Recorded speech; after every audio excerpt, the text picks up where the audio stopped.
Top quality और consistent performance के लिए सिर्फ सिल्वर पंप नाम याद रखना।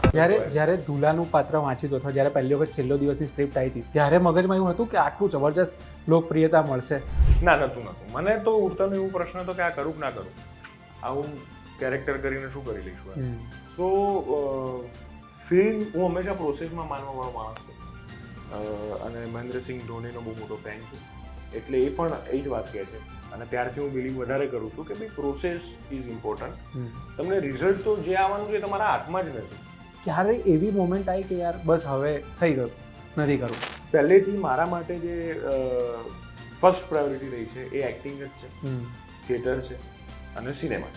તો એના સિવાય બીજી કોઈ વસ્તુ ક્યારે આવી નથી. અને બસ હવે થઈ ગયું એવું આવે તો પછી પૂર્ણ વિરામ છે. તો ક્યારે કદાચ કોઈ માણસે આવવા દેવું પણ ના જોઈએ. બહુ જ સ્પિરિચ્યુઅલ છો તમે. હું પુષ્કળ સ્પિરિચ્યુઅલ છું, આધ્યાત્મના ચરમસીમા ઉપર છું. મિત્રોનું ઇમ્પોર્ટન્સ શું હોય લાઈફમાં? બધું જ છે ને મિત્રો. એવું એક બોક્સ છે, એવી પંચિંગ બેગ છે, એવી જગ્યા છે કે જ્યાં જઈને તમે બધું જ વિધાઉટ એની ફિલ્ટર ઓફી શકો. એઝ એન એક્ટર કે એઝ એન ઇન્ડસ્ટ્રી પર્સન તમને શું લાગે છે કે ક્યાં આપણે હજી લેક કરી શકીએ, ક્યાં વધારે મહેનતની જરૂર છે? મને છે ને પ્રમોશનમાં પોડકાસ્ટ કરવા એટલે જ નથી ગમતા, કારણ કે તમારે જે કહેવાનું છે એ બધું ફિક્સ છે એમાં માટે.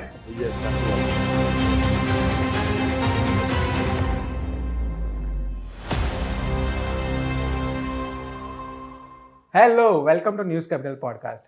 આજના આપણા પોડકાસ્ટમાં એક એવા ગેસ્ટ છે, આઈ થિંક ગેસ્ટ કરતાં હું એમને એવું કહેવાનું પસંદ કરીશ કે એવો છોકરો છે જેનો શોખ બાળપણથી નાટકો રહ્યો છે.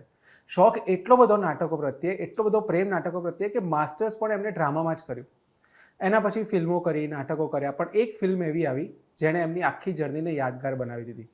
એક પાત્ર એમણે એવું ભજ્યું જે આજે 10 થી 12 વર્ષ વીતી ગયા હોવા છતાં પણ લોકો એમને એ પાત્રના નામથી જ ઓળખે છે. તમે હુકમાં આગળ જોઈ જ ચૂક્યા છો કે આપણા ગેસ્ટ કોણ છે, છતાં પણ ઓળખાણ આપી દઉં. આપણા પોતાના ધૂલો એટલે કે Aarjav Trivedi. Aarjav, welcome to News Capital podcast. Thank you so much. Thank you. આજે હું છે ને આર્જવ ભાઈના જગ્યાએ આર્જવ કહેવાની થોડી છૂટ લઈ લઉં છું. કોણ યાર, જે મનમાં આવે તમને ગમે એ કહો. બસ કેવું ચાલે છે લાઈફ? લાઈફ એકદમ સરસ, મસ્ત. કેવું લાગે આમ આટલી બધી લાઇટ્સ વચ્ચે સતત રહેતા હોઈએ ત્યારે? આદત છે હવે તો, એ ઇટ્સ પાર્ટ ઓફ લાઈફ. એટલે અને એના માટે જ કદાચ લોકો આકર્ષાતા હોય છે આ બધું કરવા માટે. પણ એની સ્ટ્રગલ તો ના કહી શકાય. એની અંદર પણ જે મહેનત છે એ મહેનત લોકોને નથી દેખાતી શરૂઆતમાં, પણ જેને ગમે છે એના માટે તો ચકાચોંધ એ અલગ જ વસ્તુ છે. કદાચ લાઇટ બંધ હોય તો એવું થાય કે કેમ બંધ છે. હા, એટલે આ પોડકાસ્ટમાં છે ને આર્જવ આપણે તમારી સક્સેસ સ્ટોરીની પણ વાત કરવી છે. કદાચ ક્યારેક ક્યાંક નિષ્ફળતા મળી હશે એના સુધી પણ પહોંચવાની કોશિશ કરીએ, પણ શરૂઆત તો દુલાથી જ કરવી છે. કારણ કે હું જ્યારે મારી ટીમ સાથે બેઠો હતો ને તો મેં કીધું કે આજે મારું પોડકાસ્ટ છે, તો કે કોણ આવે છે? તમે તું આર્જવ. તો કોઈ ઓળખ્યા નહીં, સોરી. બટ પછી મેં કીધું ધૂલો, અને પછી 15 થી 20 મિનિટ સુધી માત્ર છેલ્લો દિવસની વાત ચાલી છે. લોકો પોતપોતાના ડાયલોગ્સ ને પોતાની મેમરીઝ યાદ કરતા. એટલે 10 થી 12 વર્ષ વીતી ગયા એક ફિલ્મ જેણે ગુજરાતી લોકોને કેવી રીતે જઈશ પછી ફિલ્મ જોતા કર્યા. તો તમને કેવું લાગે છે આટલા વર્ષ પછી કે યાર આટલું ખતરનાક પાત્ર ભજવી નાખ્યું? છેલ્લો દિવસને 2025માં 10 વર્ષ પૂરા થયા હમણાં. અને બહુ જ હું નસીબદાર માનું છું મારી જાતને કે એક એવું પાત્ર મારાથી ભજવાઈ ગયું, કૃષ્ણદેવ યાજ્ઞિકથી લખાઈ ગયું. અને અભિષેક શાહ સર જેમણે કાસ્ટિંગ કર્યું મારું, તેઓએ મને એમાં કાસ્ટ કર્યો, યોગ્ય સમજો એ પાત્ર ભજવવા માટે. કે એ પાત્ર ભજવ્યા પછી લગભગ ઓડિયન્સમાં બધા કે જે બી લોકો તમે કહ્યું એ પ્રમાણે મને મારા નામ કરતાં મેં ભજવેલા પાત્રના નામથી ઓળખે છે. ને એક કલાકાર માટે આ કદાચ ગર્વની વાત હશે કે એટલું બધું પ્રોમિનન્ટ કેરેક્ટર એ પરફોર્મ થઈ ગયું કે લોકો કેરેક્ટરથી તમને ઓળખે, અને બહુ સારું કહેવાય. અમુક લોકોને કદાચ એવું થતું હોય કે ભાઈ આ એક જ વસ્તુમાંથી બહાર નથી નીકળી શકાતું. લોકો બીજું બધું પણ જોવે છે, બીજા બધી ફિલ્મો પણ એ લોકોએ જોઈ છે, પણ એમને ધૂલો વહાલો લાગે છે. મજાની વાત એ છે. એટલે મને નથી નડતું એનું કારણ એ છે કે ધૂલો પોતાનો લાગે છે એ લોકોને, એટલે ધૂલાના નામથી બોલાવે છે. અને જ્યારે તમને પોતાનું લાગવા મળે ત્યારે તમને બીજું કંઈ યાદ ના આવે, એ જ વસ્તુ યાદ આવે. એટલે મને બહુ મજા આવે છે ઘણી બધી વખત તમે કહ્યું એ પ્રમાણે કે આર્જવથી કદાચ કોઈ ના ઓળખે તો ધૂલાથી લોકો તરત ઓળખી જતા હોય છે, અને મને બહુ જ ગમે છે વાત. એટલે મારો નેક્સ્ટ ક્વેશ્ચન એ જ હતો કે ક્યારેય બીજા કેરેક્ટર કરતી વખતે એવું થાય છે કે ના યાર હવે ઇમેજ તોડવી પડશે, કે લોકો હજી બી મને એ જ એક્સપેક્ટ કરી રહ્યા છે? હું છેલ્લો દિવસ પછી મેં જેટલી પણ ફિલ્મો કરીને તમે કદાચ જોશો તો મને યાદ છે ત્યાં સુધી 16 ફિલ્મ કરી. હમ. એ દરેક ફિલ્મમાં મેં બધા જ કેરેક્ટર્સ એકબીજાથી અલગ કર્યા છે. હમ. ફિલ્મો સારી નીવડી ના નીવડી એ બધા પરિણામો તો અંતે જે ભાગ્યમાં લખાયા હોય એ પ્રમાણેના જ હોય, પણ એ પોતાના ફિલ્મના જે મારા કેરેક્ટર્સ છે એ દરેક કેરેક્ટર્સ એ બીજા કેરેક્ટરથી અલગ છે. હમ. એટલે મેં પ્રયત્ન સતત એવો કર્યો છે કે હું ક્યાંય ટાઈપકાસ્ટ ના થઈ જાઉં, અને નથી થયો ઉપરવાળાની કૃપાથી. લોકોને એવું લાગે છે કે તમે કેમ ગુસ્સાવાળા રોલ કર્યા ખરે, પણ ગુસ્સો એ ગુસ્સાના પ્રકાર છે. હવે ડિટેલ બધાને તો આપણે વર્કશોપ લેવી પડે એના માટે, પણ ગુસ્સાના પ્રકાર હોય. તમને એક ગુસ્સો હોય કે જેમાં મગજ ના વાપરવાનું, એક ગુસ્સો હોય કે જેની અંદર ઇમોશન્સ છે, એક ગુસ્સો છે કે જેની અંદર તમારે માત્ર ને માત્ર તમારા ફ્રસ્ટ્રેશનના કારણે તમે એ વસ્તુ બહાર લઈ રહ્યા છો. તો બહુ બધી વસ્તુઓ અલગ અલગ છે. તો એ કેરેક્ટર સાથે, એ કેરેક્ટરની લાઈફ સાથે એ શેડ, એ પીછીમાંથી નીકળેલા છાંટા આવતા હોય છે. એટલે એવા એંગર ઇશ્યુઝવાળા જો તમે વાત કરો તો 3 કેરેક્ટર છે કે જે ધૂલો કહી દો, હિલ્લારો કહી દો, અને પછી હમણાં ઉમરોમાં કીર્તિ પટેલનું જે કેરેક્ટર કર્યું એ અડધી પિક્ચર સુધી એવો રહે છે ને પછી બદલાય છે. અને ધૂલામાં પણ તમે જુઓ કે એનું સ્થાયી ભાવ ભલે એ એક તટસ્થતા ધરાવતો વ્યક્તિ કે જે સીધું મોઢા પર મુંફટ બોલવા વાળો વ્યક્તિ છે, પણ એ વ્યક્તિના કારણે ફિલ્મની અંદર સિચ્યુએશનમાં કોમેડી થાય છે. તો એ બેઝલાઇન તમારી ભલે જે હોય પણ એની બિહાઇન્ડ જે છે એ હાસ્ય છે. એટલે બધું અલગ અલગ તંત્ર છે, પણ એ લોકો સમજી નથી શકતા. એટલે આપણે ક્યારે એવો ભાર રાખ્યો નથી કે કેરેક્ટર હું એક ટાઈપકાસ્ટ થઈ જવું કે નવું કંઈક ના કરી શકું. તો જ્યારે ધૂલાનું પાત્ર વાંચ્યું અથવા જ્યારે પહેલી વખત છેલ્લો દિવસની સ્ક્રિપ્ટ આવી હતી ત્યારે મગજમાં એવું હતું કે આટલું જબરજસ્ત લોકપ્રિયતા મળશે? ના, નહોતું. મને તો ઉડતાનો એવો પ્રશ્ન હતો કે આ કરું કે ના કરું, આવું કેરેક્ટર કરીને શું કરી લઈશું, અને સારું રહેશે નહીં રહે કેવી રીતે. એટલે અભિષેક શાહ સર મારા ઘણી બધી જગ્યાએ બોલી શક્યો છું. એક મોટા ભાઈ તરીકે હું એમને માનું છું મારા જીવનમાં, અને એમની પાસે નાટકોથી લઈને અત્યાર સુધીની ઘણી બધી સલાહો આ પ્રકારની મેં લીધી છે કે આ પગલું ભરવું કે ન ભરવું. અને બીજા મારા ફાધર, તો બંને તરફથી એ વાત આવી હતી કે તમે કરો. એટલે આખી પ્રોસેસ તો બહુ લાંબી છે, તમને કહીશ તો, પણ બંને તરફથી એ વાત આવી હતી કે કર, બહુ મજા આવશે. અને અભિષેક શાહ સરે મને કન્વિન્સ કર્યો, અને કન્વિન્સ કર્યું ઇન ધ સેન્સ કે હું તરત એક એટલે કરી જ લેતો. એમણે મને કહ્યું ને માની ગયું, અને સરસ. પછી તો ખબર જ નહોતી કે ભાઈ આ લેવલ પર વાત જશે. પણ પછી એવું થયું કે તમને બી મજા આવી ધૂલો ભજવવાની, અમને બધાને પણ બહુ જ મજા આવી જોવાની. અને અત્યારે પણ કદાચ છે ને, જેમ તારક મહેતા જમતી વખતે જોઈને કદાચ છેલ્લો દિવસના સીન્સ જમતી વખતે જોવાય છે. યસ. અચ્છા, મારે એ સમજવું છે કે છેલ્લો દિવસ પછી શુભારંભ લગભગ 2 વર્ષના ગેપ પર આવી. મારી પર્સનલ ફેવરેટ ફિલ્મ તમારી શુભારંભ છે. હિલ્લારો તો ઓફકોર્સ બાય ડિફોલ્ટ હોય જ બધાના લિસ્ટમાં, પણ મને શુભારંભ બહુ ગમી. તો એ 2 વર્ષના ગાળામાં, કારણ કે એક આટલી જબરજસ્ત ફિલ્મ જેણે એક આખો ફિનોમિના ક્રિએટ કર્યો, અને એના પછી 2 વર્ષનો ગેપ, તો આ 2 વર્ષ દરમિયાન તમે શું કરતા હતા? 2 વર્ષ દરમિયાન મેં વચ્ચે એક આઈરિશ ફિલ્મ કરી અને એક હિન્દી ફિલ્મ જે સમીર હતી એ કરી. એના સિવાય નાટકો કર્યા વચ્ચે, અને રિલીઝ 2 વર્ષ પછી થઈ. શૂટિંગ તો પ્રોસેસ ચાલુ જ હોય છે. અને શુભારંભ તમે જેની વાત કરો છો એ 2 વખત ડિલે થઈને પછી જે તે સમયે રિલીઝ થઈ હતી, એટલે એને 2 વર્ષ થયા હતા. મીનવાઇલ આઈવિશ નામની એક ફિલ્મ જે શૂટ કરી હતી એ 7 વર્ષ પછી રિલીઝ થઈ હતી જોકે, પણ એની સાથે સાથે દુનિયાદારી પણ શૂટ કરી. એટલે એ સમયગાળામાં જ આ બધું થયું.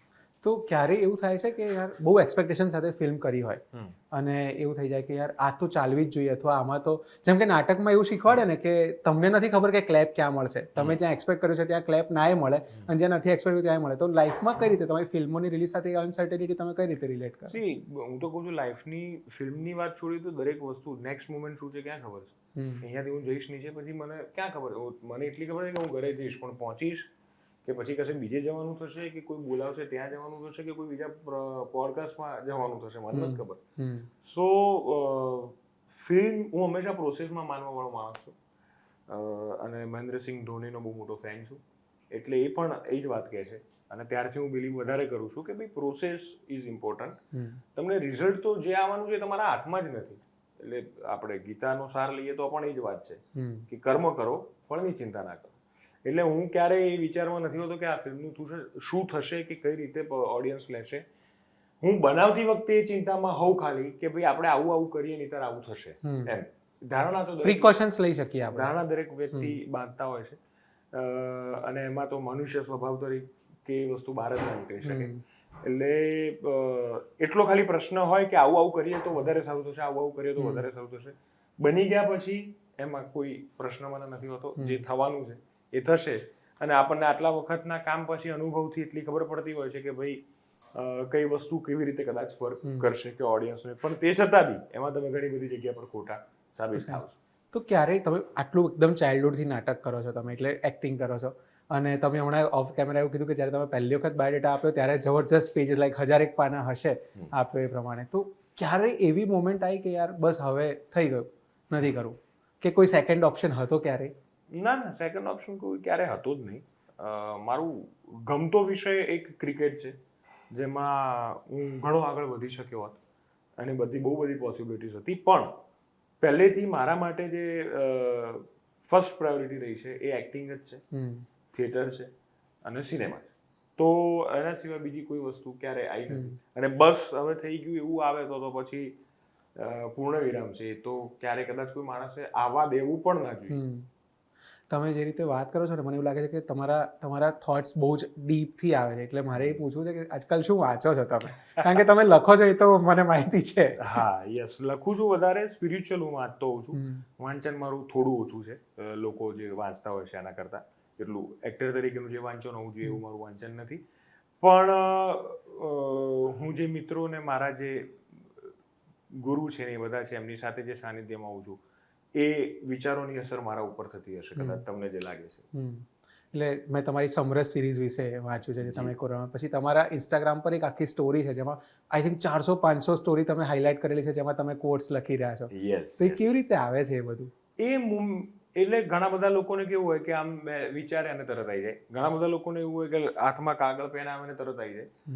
મારે એવું છે કે હું કોઈ દ્રશ્ય જોઉં, કાં તો કોઈ સિચ્યુએશન મારી સાથે થાય, એના પછી એ વસ્તુ બહાર આવે. હવે જે સવાલ સુધી પહોંચવા માટે જે મેં આ તૈયારી કરીને, ફિલ્મ લખવાના છો કે નહીં? ફિલ્મની વાર્તાઓ મેં 3-4 મારા અંગત નિજાનંદ માટે લખેલી પડી છે. ભવિષ્યમાં એનું ક્રાફ્ટિંગ થશે, ડિટેલિંગ થશે કે નહીં થાય મને કશી જ ખબર નથી, એવી કોઈ આશા નથી. પણ હું જેમ લખતો હોઉં છું એ પ્રમાણે વાર્તા મેં 3 મારી પાસે લખેલી રાખી. I hope as a fan અમને લોકોને ક્યારેક તો એ વાંચવા મળશે, કદાચ તમારા પર્સનલ કલેક્શનમાંથી કેવી રીતે.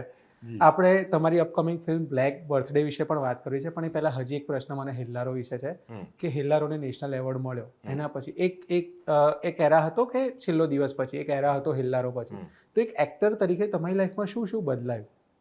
એક્ટર તરીકે છેલ્લો દિવસ પછી જે વસ્તુ બદલાઈને એ બહુ મજાની વસ્તુ છે કે હું પહેલાં બી ઘણા બધા ઇન્ટરવ્યૂનો પોડકાસ્ટમાં કહી ચૂક્યો છું કે નોર્મલ લાઈફ જીતાઈએ ત્યારે આપણને એવી ખબર નથી હોતી કે આજુબાજુવાળા વ્યક્તિ શું કરે છે, કે આવી રીતે તમારા ઉપર એમનું ધ્યાન છે કે નહીં.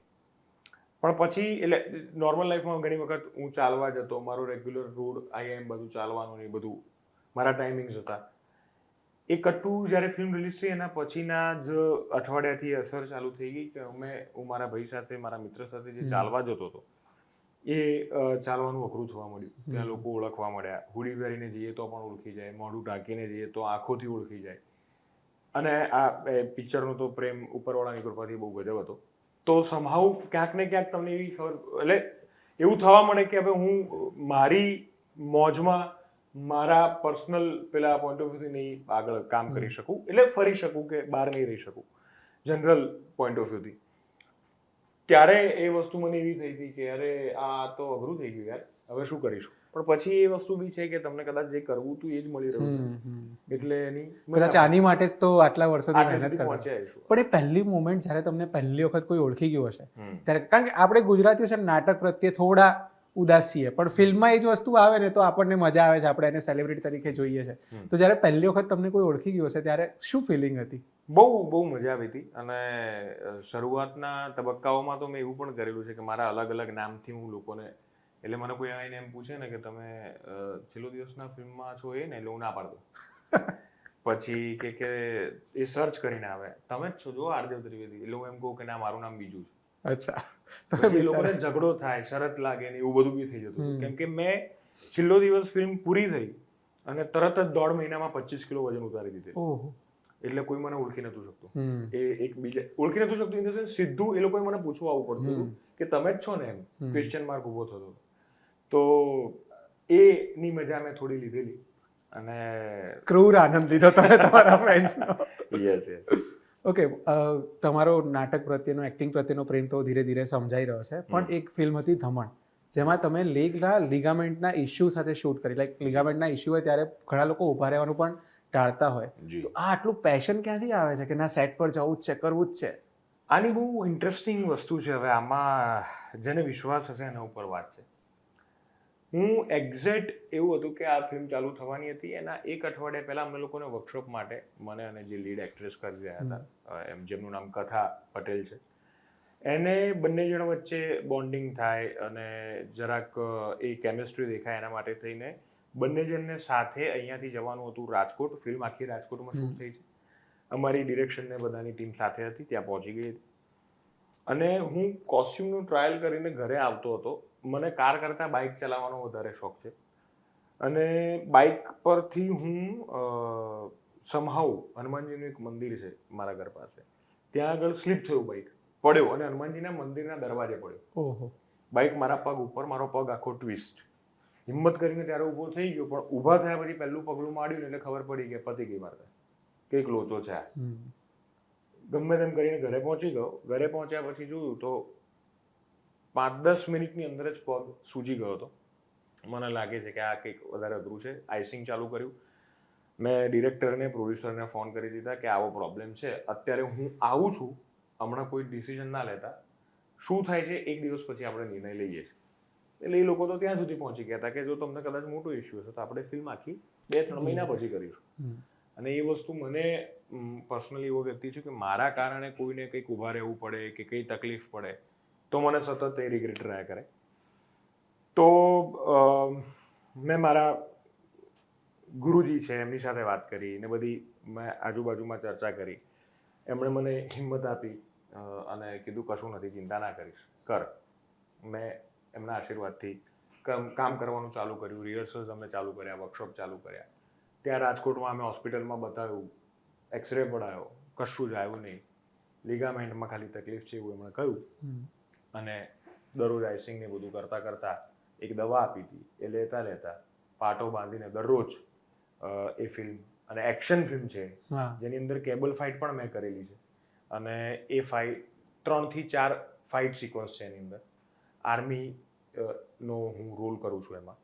અને એ આખી ફિલ્મ અમે શૂટ કરી સુંદર રીતે. ગુરુ કૃપા હિ કેવલમ આ કોર્ટમાં હું માનું છું. અને એમના કારણે જ આ ફિલ્મ પાર પડી. અને લોકો બધાને એવું થઈ ગયું કે આ ફિલ્મ કેવી રીતે થશે. એટલે રનિંગ પણ મને ગૂઝબમ્પ આવી રહ્યા છે અત્યારે કે તમે.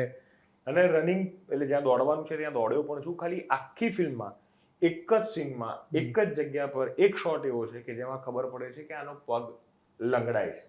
અને એ દિવસે મને પુષ્કળ પગ દુખતો હતો. બાકી મેં ડાન્સ બી કર્યો છે આ પગે. એટલે આજે આખી સ્ટોરી સાંભળું છે મને એમ થાય છે કે આપણે લોકો રોજ વિચારતા હોઈએ કે યાર આજ ઓફિસ નથી જવું, યાર આવી પરિસ્થિતિ હોય, અથવા તો હવે એક્ઝામ આવશે તો એવું થાય કે યાર આ પેપર તો નહીં જ નીકળે. તો તમારી આ સ્ટોરી ખરેખર એક ઇન્સ્પિરેશનની જેમ કામ કરે છે. મારે જોડે એ પણ સમજવું છે, તમે ગુરુજીની વાત કરો છો એટલે બહુ જ સ્પિરિચ્યુઅલ છો તમે? હું પુષ્કળ સ્પિરિચ્યુઅલ છું, આધ્યાત્મના ચરમસીમા ઉપર છું. કે એટલે એમાં તમે આધ્યાત્મમાં શું ધ્યાન કરો, શું કરો? એ બધી, જો તમને સાચી વાત કહું તો હું જે માનું છું એ દરેકના બિલીફ અલગ અલગ હોય છે કે તમારી સ્પિરિચ્યુઅલ પ્રોસેસ ને પ્રેક્ટિસ વિશે લગભગ વાત શેર ના કરવી જોઈએ. ઓકે, એટલે હું ડિટેલમાં નથી બોલતો. આઈ રિસ્પેક્ટ ધેટ. આપણે બીજા મુદ્દા પર વાત કરીએ. તો હવે થોડુંક તમારી ફિલ્મ વિશે જઈશું, કારણ કે એના માટે જ આપણે ભેગા થયા છે, પણ એ થોડુંક પાછળ રાખીએ. બહુ જ બધી તમારી જર્ની ખાસી, તમે ગુજરાતી ફિલ્મોને આખી બનતા જોઈ છે, એક ઇન્ડસ્ટ્રી નવે છે, ફિલ્મો ગ્લોબલ બી બની ગઈ છે હવે તો આપણી, અને લાઈક લાલો એ તો સખત સક્સેસ આવે. પણ છતાં બી એઝ એન એક્ટર કે એઝ એન ઇન્ડસ્ટ્રી પર્સન તમને શું લાગે છે કે ક્યાં આપણે હજી લેક કરીએ છીએ, કે ક્યાં વધારે મહેનતની જરૂર છે? જો તમે ગમે તે સ્તર પર પહોંચી જાઓ પણ તમારામાં ક્યાંક ને ક્યાંક તકલીફો, ક્યાંક ને ક્યાંક પ્રશ્નો શોધનાર વ્યક્તિઓ તો રહેવાની જ, અને હશે બી ખરી. એટલે હું એવું નથી કહેતો કે અત્યારે આપણી ઇન્ડસ્ટ્રી એકદમ ફૂલફિલ છે બધી જ રીતે, પણ મને એવું લાગે છે કે અમુક વસ્તુઓ મેકિંગને લઈને કે ડિરેક્શનના પોઈન્ટ ઓફ વ્યૂથી કે પ્રોડક્શન હાઉસના પોઈન્ટ ઓફ વ્યૂથી બહુ થોડીક વધારે ક્લિયર થતી હોવી જોઈએ એવું મને લાગે છે. શરૂઆતમાં મને એવું લાગતું હતું જ્યારે કે પ્રોફેશનલિઝમ થોડું ઓછું છે, પણ હવે મને એવું લાગે છે કે ના, એ વસ્તુ આવી રહી છે, એ વસ્તુ થઈ ગઈ છે. બોમ્બેથી લોકો એક્ટર્સ અહીંયા આવે છે, કામ કરે છે, પ્રોફેશનલિઝમ દેખાય છે, પણ થોડુંક ક્યાંક આપણે એ વસ્તુને સમાવું કોઈ એનું રીઝન હોઈ શકે, કદાચ બજેટ ઇસ્યુ હોઈ શકે, કે એનો કોઈ થોટ પ્રોસેસ કોઈ વ્યક્તિ એક જે ચલાવતો હોય એનો હોઈ શકે. એમાં કંઈક મને માઇનસ પોઈન્ટ ઘણી બધી વખત દેખાય છે કે જેના કારણે સ્મૂથ જે કામ થવું જોઈએ એ નથી હોતું. તમારા ફ્લોર પર જેટલું સ્મૂથ કામ રહે, અવાજ ઊંચો ના થાય, સરળતાથી કામ પતતું હોય, તો ભાઈ તમારું કામ યાદ રાખો, કન્ટેન્ટ સારો હશે ને તો તમારે કોઈ જવું નહીં પડે કે જોવા આવો, સામેથી જોવા આવો. લોકો માઉથ પબ્લિસિટી જેને આપણે કહીએ છીએ, જે આપણે લાલોમાં જોયું કે કેવી રીતે ફિલ્મ સેકન્ડ વીકમાં ઉંચકાઈ ગઈ. બહુ એક વિયર્ડ સવાલ છે, પૂછો. એક્ટિંગથી ઘર ચાલી જાય કે સાઈડ હસલ કરવી પડે? નસીબ તમારા કેવા છે એના ઉપર કામ કરે છે. માત્ર એક્ટિંગથી ઘર ચાલનાર વ્યક્તિઓ બહુ ઓછી છે, કદાચ તમે આંગળીના વેઢે ગણી શકશો. પણ આજુબાજુ તમે જોઈ લેજો, દરેક એક્ટરના નાના મોટા કોઈ બિઝનેસ કે કોઈ બીજા તંત્રો ચાલુ હશે. હું માત્ર એક્ટિંગ પર ચલાવું છું. ગોડ બ્લેસ, ટચ વુડ, તમારું એ રીતે જ ચાલતું રહે. અને અમારે યસ, એટલે જ મને જ્યારે કોઈ એમ કે લો બજેટ ફિલ્મ છે તો મને એમ થાય કે ના બનાવો. એક તો તમે ફિલ્મને પણ અન્યાય કરી રહ્યા છો, તમારી પોતાની જાત સાથે અન્યાય કરી રહ્યા છો. અને લો બજેટ ફિલ્મ હોય ને, આપણા ત્યાં પાછું જો તમે હવે પૂછવું છે તો કહું કે જે પ્રશ્ન તમે મને આગળ પૂછ્યો આની પહેલા, લો બજેટ ફિલ્મ એટલે પૈસાથી કદાચ લો બજેટ હોઈ શકે, ચલો માની લઈએ, પણ તમારું કામ કરવાની જે પ્રોસેસ છે એમાં તો એ ના દેખાવું જોઈએ ને કે લો બજેટ. સ્ક્રીન પર ના દેખાવું જોઈએ. તમારા કામમાં ના દેખાવી જોઈએ વસ્તુ. એ વસ્તુ સુધરી જશે તો ઘણું બધું સુધરી જશે. હા, એટલે ઘણી વખત આપણને ફિલ્મના પ્રોમોસ જોઈને એવું થાય કે યાર આના કરતાં તો ના બનાવી હોત તો સારું. અને ઘણી ફિલ્મ એવી હોય કે જે ભલે લો બજેટ બનાવે પણ આપણું કન્ટેન્ટ એટલું જબરજસ્ત હોય કે છેક સુધી આપણને જકડી રાખે. યસ. એક હજી સવાલ એ છે કે આજકાલ તો સોશિયલ મીડિયા ફોલોઅર્સ જોઈને કાસ્ટિંગ થાય છે અને બહુ બધા ઇન્ફ્લુએન્સર્સને એ રીતે કામ મળે છે, અને તમે બહુ જ ઓછા એક્ટિવ છો સોશિયલ મીડિયા પર. આઈ થિંક પર્સનલ પોસ્ટ તો તમારી ભાગ્યે જ દેખાય છે, ફિલ્મ પ્રમોશન એ જ હોય છે. તો એવું કંઈ નથી લાગતું કે ના હવે થોડું એક્ટિવ થવાની જરૂર છે? મને બહુ બધા મારા મિત્રો કહે છે, જે અંગત તમારી કાળજી કરતા હોય એવા વ્યક્તિ હોય, એવા લોકો, એ બધા જ કહે છે. પણ મને એમ થાય છે કે યાર એનાથી શું થઈ જશે? વાત સાચી છે કે 10-15 લોકો તમારા પેજ પર છે, એ લોકોને હું પોસ્ટ મૂકીશ, એ લોકો પોસ્ટને લાઈક કરશે અને પછી શેર કરશે. એના પછી ક્યાં શ્યોરિટી છે કે હું જે કંઈ બી કામ કરું છું એમાં એ મને પુશ આગળ કરી રહ્યા? મારા સોશિયલ મીડિયાની અંદરના ફોલોઅર થોડી નક્કી કરશે કે મને કેટલું પુશ મળવું જોઈએ કે ના મળવું જોઈએ. એ આખો એક પરિવાર છે, એ અલગ પરિવાર છે કે સોશિયલ મીડિયા પર જ્યાં બધા એકબીજાની વાત શેર કરે છે. તો હું રિસ્પેક્ટ કરું છું બધાની, પણ મને એવું થાય છે કે અમિતાભ બચ્ચન સાહેબે હમણાં એમના પૌત્રને બહુ સરસ એ કેબીસીમાં જ્યારે આવ્યા ત્યારે એમણે કીધું કે મને મારા દાદાએ નાનાએ આ વાત કરી. જ્યારે એમને એડવર્ટાઇઝિંગ માટેની બધા માટે ચર્ચા કરી, સોશિયલ મીડિયાના પોઈન્ટ ઓફ વ્યૂથી વાત કરી, તો બચ્ચન સાહેબે એમને એવું કહ્યું કે આ બધું તું જે જોઈ રહ્યો છું, જે તને દેખાઈ રહ્યું છે, આ બધા એક્ટર્સ જે છે એ બધાની પોસ્ટ ને બધાને જેને જો વાત કરે છે તો ત્યાં પહોંચવા માટે શું જોઈએ? તો કે સારું કામ કરવું પડે, એટલે સારી એક્ટિંગ કરવી પડે. તો કે બસ એના પર ફોકસ કર ને, બીજું બધું આપોઆપ તારી પાસે આવશે. તો મને એ જ વસ્તુ છે કે કામ જે તમે કરી રહ્યા છો એના ઉપર ફોકસ કરીને જો થઈ શકે, કામ સારું કામ થાય, નસીબ તમારી સાથ આપે તમારો, તો પછી બધું આપોઆપ ગોઠવાઈ જતું હોય છે. ઓકે, આઈ થિંક આ બી એક બહુ મોટા, આઈ થિંક અમુક ડિરેક્ટર્સ અને કાસ્ટિંગ પ્રોડ્યુસર્સે ખાસ સાંભળવાની જરૂર છે. કારણ કે પણ જેને જેન્યુઅલી જેને ખબર છે ને કે ભાઈ જે તે વ્યક્તિ કોણ છે, કે એનામાં શું પોટેન્શિયલ છે, જે ડિરેક્ટર, રાઇટર કે પ્રોડ્યુસર, એ ક્યારેય સોશિયલ મીડિયા બાજુ ગયા જ નથી આવું જોવા માટે. પ્રોડ્યુસર જોતા હશે, એનું રીઝન કદાચ એ સાચી વાત છે કે એમની પ્રોડક્ટ સેલ કરવા માટે થઈને કોઈ એવો વ્યક્તિ જોઈએ કે જેની સાથે પાછળ કેટલું ટોળું ઊભું છે કે એ બોલે ને કામ થઈ જાય. તો એ મને એવું લાગે છે કે કદાચ એટલા માટે પ્રોડ્યુસર એ બાજુ જોતા હશે. પણ હું જે ફીલ કરું છું એવું છે કે સોશિયલ મીડિયા પર વસ્તુ તમારી મૂકવાથી તમારા દાખલા તરીકે 100K ફોલોઅર્સ છે, તો 100K માંથી તમારા 10K ફોલોઅર્સ બી શું જોવા જાય છે તમને ખબર છે? અને એનો કોઈ બેન્ચમાર્ક નથી, કશું કન્વર્સેશન ખબર જ નથી તમને. તો પછી મને એવું લાગે છે કે એના ઉપર હા ધ્યાન આપો, તમારી સોશિયલ મીડિયાની જે તમારી કનેક્ટિવિટી છે એ વધારવાનો પ્રયત્ન જેને કરવો છે એ કરો, જેને નથી કરવો આઈ થિંક એના કરતાં તો ફિલ્મ પ્રમોશન માટે એમને યુઝ કરવા વધારે બેનિફિશિયલ છે Yes, કે exactly. વધારે રીચ આવે છે. પણ આ સવાલમાં એટલે પૂછ્યો તો કે આ ટ્રેન્ડ ખાલી ગુજરાતી ઇન્ડસ્ટ્રીમાં નહીં, બોલિવૂડમાં પણ દેખાય છે. છે, એટલે yes. એના શું ગણિત થતા એ મારે તમારી સાથે સમજવા હતા અને તમે બહુ જ સરસ રીતે એ એકચ્યુઅલી છે બધાના અલગ અલગ, એટલે આમાં કોઈ એક પોઈન્ટ પર નહીં આવી શકીએ, એટલે બધા પોતાના સત્ય લઈને ફરે છે, એના જેવી વાત છે. આ તો તમે દરેક લાઈને એક એક કોટ આપી રહ્યા છો અત્યારે આ પોડકાસ્ટમાં. એનીવેઝ, હવે ફાઇનલી જેના માટે આપણે ભેગા થયા છીએ, બ્લેક બર્થડે. યસ, મેં તો ટ્રેલર જોયું છે, ઘણા બધા લોકોએ આપણી ઓડિયન્સે પણ જોયું છે. જેને ન જોયું હોય એના માટે થોડું ગ્લિમ્સ. જે લોકોએ ના જોયું એને ખાસ પહેલા કહેવાનું કે યુટ્યુબ ઉપર આ ટ્રેલર છે, બ્લેક બર્થડે તમે લખશો એટલે આવી જશે ગુજરાતી ફિલ્મ. 13મી ફેબ્રુઆરી 2026ના રોજ રિલીઝ થાય છે, પ્રી વેલેન્ટાઇન ડેના દિવસે. એટલે આમ તો કતલની રાત કહેવાય અને ફિલ્મમાં પણ કંઈક એવી જ વાત છે. યસ. તો મજાની વાત એ છે કે ભાઈ ફિલ્મની અંદર suspense thriller, murder mystery, love story, ક્યાંક ક્યાંક ફની મોમેન્ટ્સ, આ બધું જ ઇન્વોલ્વ કરીને એક સરસ મજાની સ્ક્રિપ્ટ બ્રિજેશભાઈ અને શાહિદભાઈએ લખી છે. ડિરેક્ટ પણ એ બંને જણાએ ભેગા થઈને કરી છે. અને એક્ટરોના નામ પણ લઈ દઉં. હું એક છું, મારી સાથે સ્મિત જોશી છે, ચેતન દૈયા છે, પછી જીતેન્દ્ર ઠક્કર છે અને મગન લુહાર છે.